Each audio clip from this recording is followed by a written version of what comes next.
నిన్న చెన్నై వేదికగా జరిగిన చెన్నై సూపర్ కింగ్స్ మరియు పంజాబ్ కింగ్స్ మ్యాచ్లో చెన్నై ఒక ఘోర పరాజయం చవిచూసింది. ఈ మ్యాచ్ పంజాబ్ గెలిచిన తర్వాత పాయింట్స్ టేబుల్స్లో చాలా తారుమార్లే జరిగాయి. టేబుల్ నెంబర్ 4లో ఉన్న సిఎస్కే నెంబర్ 5లోకి వచ్చింది. నెంబర్ 8లో ఉన్న పంజాబ్ కింగ్స్ నెంబర్ 6లోకి వెళ్ళిపోయింది. టాస్ గెలిచిన పంజాబ్ కింగ్స్ ఫస్ట్ బౌలింగ్ ఎంచుకున్నారు. ముందుగా బ్యాటింగ్కి వచ్చిన సిఎస్కేకి మాత్రం ఒక మంచి ప్రారంభం అయితే దక్కింది. సిఎస్కే బ్యాటర్లో గొప్పతనం ఏమిటంటే ముందుగానే వచ్చిన ప్రతి బాల్ హిట్టింగ్ చేయకుండా ఫస్ట్ పిచ్ని కొంచెం అర్థం చేసుకోనికి కొన్ని బాల్ టైం తీసుకొని పిచ్ను అర్థం చేసుకున్న తర్వాత ఒక మంచి పార్ట్నర్షిప్ని నెలకొల్పారు. ఫస్ట్ వికెట్ పార్ట్నర్షిప్ అయితే అజింక్య రహానే మరియు రుతురాజ్ గైక్వాడ్ 35 బాళ్లలో 51 రన్లు కొట్టారు. ఇది చాలా ఇంపార్టెంట్. వేరాజ్ నిన్న ముంబై ఇండియన్స్ మరియు ఎల్ఎస్జీ మ్యాచ్లో అయితే ముంబై ఇండియన్స్ బ్యాటర్లు ఎలా హిట్టింగ్కి వెళ్ళారో ఆ తప్పు మాత్రం సిఎస్కే బ్యాటర్స్ మాత్రం చేయలేదు.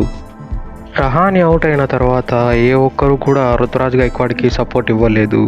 వెంటనే వికెట్లు కోల్పోయారు. ఇన్ఫ్యాక్ట్ 8వ ఓవర్లోనే 2 వికెట్లు కోల్పోయారు హర్దీప్ బార్ బౌలింగ్లో. ఆ తర్వాత వచ్చిన సమీర్ రిజ్వీ మాత్రం అతడికి రెప్యుటేషన్ తగ్గట్టు అతడు ఆడలేదు, కానీ ఒక స్లో పార్ట్నర్షిప్ అయితే బిల్డ్ చేశారు వీరిద్దరు కలిపి. కెప్టెన్ మరియు రిజ్వీ కలిపి 34 బాళ్లలో 37 రన్లు ఒక స్లో అండ్ స్టడీ పార్ట్నర్షిప్ని అయితే మిడిల్ ఓవర్స్లో బిల్డ్ చేశారు. ఆ తర్వాత వచ్చిన మోయిన్ అలీ అయితే ఎక్సలెంట్గా హిట్టింగ్ చేశాడు అందరి బౌలర్లని. అప్పుడు రుతురాజ్ గైక్వాడ్ కూడా ఒక ఫామ్ అందుకొని మంచి ఎక్సలెంట్ బ్యాటింగ్ అయితే చేశాడు. వీరిద్దరు కలిపి 15 బాళ్లలో 38 రన్లు కొట్టారు. ఇక రుతురాజ్ గైక్వాడ్ పర్సనల్ స్కోర్కి వచ్చే 48 బాళ్లలో 62 రన్లు కొట్టి అందులో 5 4లు 2 సిక్సర్లతో 129 స్ట్రైక్ రేట్తో మంచి స్టేబుల్ అండ్ స్టడీ ఇన్నింగ్స్ ఆడాడు. ఇక రహానే కూడా అతని బ్యాట్ ఫామ్ నుంచి కోలుకుంటూ పర్లేదనే ఒక ఇన్నింగ్స్ అయితే ఆడాడు. 29 రన్లు కొట్టి అందులో 5 4లు కొట్టాడు. స్ట్రైక్ రేట్ అయితే స్లోగానే ఉంది, కానీ పిచ్ మాత్రం ఆ కండిషన్స్కు ఆ రెస్పెక్ట్ ఇచ్చి అతడు అటువంటి ఇన్నింగ్స్ ఆడగలిగాడు. పంజాబ్ నిన్న ఇంత మంచిగా పర్ఫామ్ చేసిందంటే మెయిన్ క్రెడిట్ మాత్రం శ్యామ్ కరణ్కి ఇచ్చి తీరాల్సిందే. అతని ప్రజెన్స్ ఆఫ్ మైండ్స్ అయితే ఎంతో మంచిగా ఉంది. ఎందుకంటే 19th ఓవర్ మోయిన్ అలీ మరియు ఎంఎస్ ధోని అయిన మంచి బిగ్ హిట్టర్లు ఉండగా అతడు స్పిన్నర్ అయిన రాహుల్ చహర్కి బాల్ ఇచ్చాడు. అతడు కూడా రెస్పాండ్ అయ్యి అదే ఓవర్లో మోయిన్ అలీని వికెట్ తీసి ఒక్క 4 కూడా వేయకోకుండా ఒక మంచి బౌలింగ్ అయితే వేశాడు. 19th ఓవర్లో అటువంటి బౌలింగ్ వేయడం అసాధ్యం, మరియు అక్కడ ఉండేది కూడా ఏ టెయిలెండర్ బ్యాట్స్మెన్స్ కాదు, మంచి బిగ్ హిట్టర్లు. మహేంద్ర సింగ్ అయితే ఈ సీజన్లో ఒక్కసారి కూడా అవుట్ కాలేదు. అందులో అతడికి డెప్త్ ఓవర్స్లో ఏకంగా 65 సిక్సర్లు కొట్టిన ఏకైక ప్లేయర్.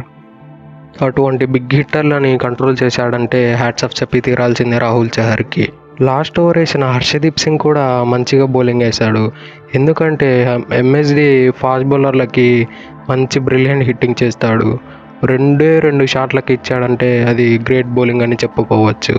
ఒక 4 ఒక 6 మాత్రమే కొట్టించాడంటే అది ఎక్సలెంట్, గ్రేట్, ఎన్ని మాటలు చెప్పుకున్నా తక్కువే.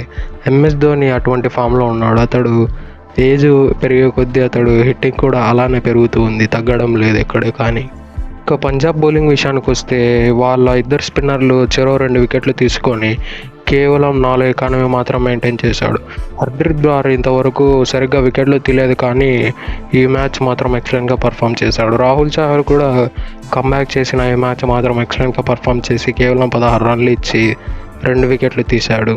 మరియు రబాడా మరియు హర్షదీప్ వీరిద్దరు చెరో వికెట్ తీసి వాళ్ళ బౌలింగ్ని అయితే ఎండ్ చేసేశారు. 162 రన్లతో చేజింగ్కు దిగిన పంజాబ్ కింగ్స్ మాత్రం 2వ ఓవర్లోనే వాళ్లకు ఒక బిగ్ షాక్ అయితే తగిలింది. మంచి ఫామ్లో ఉన్న ప్రప్సిమ్రన్ సింగ్ని అవుట్ చేసేశారు. అవుట్ చేసింది ఎవరా అంటే 36 ఏండ్ల ఇంగ్లాండ్ ఫాస్ట్ బౌలర్ గ్లింగ్సన్ కూడా చాలా బాగా వేశాడు. ఇతడు వేసిన ఫస్ట్ ఓవర్ అయితే ఆల్మోస్ట్ మెయిడింగ్ చేసేసాడు. జాన్ బెరిస్టోని ఎంతగా ఇబ్బంది పెట్టాడంటే ఆ ఓవర్ అతడు అవుట్ అయిపోతాడేమోనని చాలా ఇబ్బంది పెట్టాడు. వేసిన మొదటి 5 బాళ్ళు అన్ని ఇబ్బంది పెట్టేశాడు. లాస్ట్ బాల్ ఎట్టకేలకి ఒక 4 అయితే కొట్టగలిగాడు జానీ బెరిస్టో. ప్రప్సిమ్రన్ సింగ్ అవుట్ అయిన తర్వాత జానీ బెరిస్టో మరియు రైలీ రూసో వీరిద్దరు కలిపి సెకండ్ ఓవర్కి కేవలం 28 బాళ్లలో 50 రన్ల పార్ట్నర్షిప్ని నెలకొల్పారు.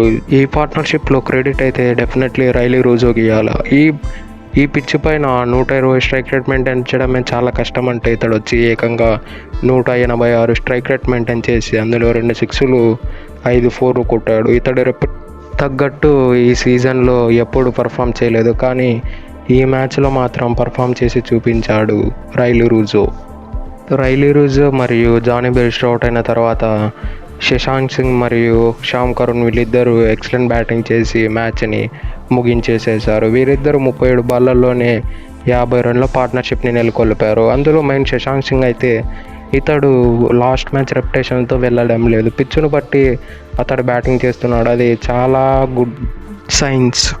ఇన్ఫ్యాక్ట్ లాస్ట్ మ్యాచ్ 260 రన్లు చేసేటప్పుడు కూడా శశాంక్ సింగ్ వచ్చిన ఫస్ట్ బాల్ నుంచే అటాకింగ్ చేయలేదు. ఒక 5-6 బాల్ ఆడి పిచ్చును అర్థం చేసుకున్న తర్వాతే ఆడుతున్నాడు షాట్లు. యాజ్ ఎ బ్యాటర్గా ఈ మెంటాలిటీ అయితే ప్రతి ఒక్కరిలో ఉండాల్సిందే. ఎందుకంటే లాస్ట్ మ్యాచ్ వేరు, ఈ మ్యాచ్ వేరు. పిచ్ కండిషన్స్ అన్నీ టోటల్లీ చేంజ్ ఉంటాయి. కాబట్టి 1-2 బాళ్ళు టైం తీసుకొని ఆడడం చాలా ఇంపార్టెంట్. అది ఈ సీజన్లో శశాంక్ సింగ్ చూపెడుతున్నాడు. ఇక సిఎస్కే బౌలింగ్ విషయానికి వస్తే ఎవరు సరిగ్గా వేయలేదు. వీళ్ళకు మొదటి ఓవర్లోనే ఒక పెద్ద దెబ్బ తగిలింది. 2 బాళ్ళు వేసిన దీపక్ చహర్ ఇంజురీతో బయటికి వెళ్ళిపోయాడు. ఆ తర్వాత వచ్చిన శార్దుల్ ఠాకూర్ మాత్రం చాలా ఎక్స్పెన్సివ్గా ప్రూవ్ అయ్యాడు. 48 రన్లు ఇచ్చి 1 వికెట్ మాత్రమే తీశాడు. ఎకానమీ చూస్తే 13.1 ఉంది. గ్లిన్సన్ కూడా ఇనీషియల్గా చాలా మంచిగా వేశాడు, కానీ పోను కొంచెం ఎక్స్పెన్సివ్గా ప్రూవ్ అయ్యాడు. ఆ తర్వాత శివం దూబే ఇంతవరకు ఈ ఫ్రాంచైజీ నుంచి మొట్టమొదటి ఓవర్ వేశాడు.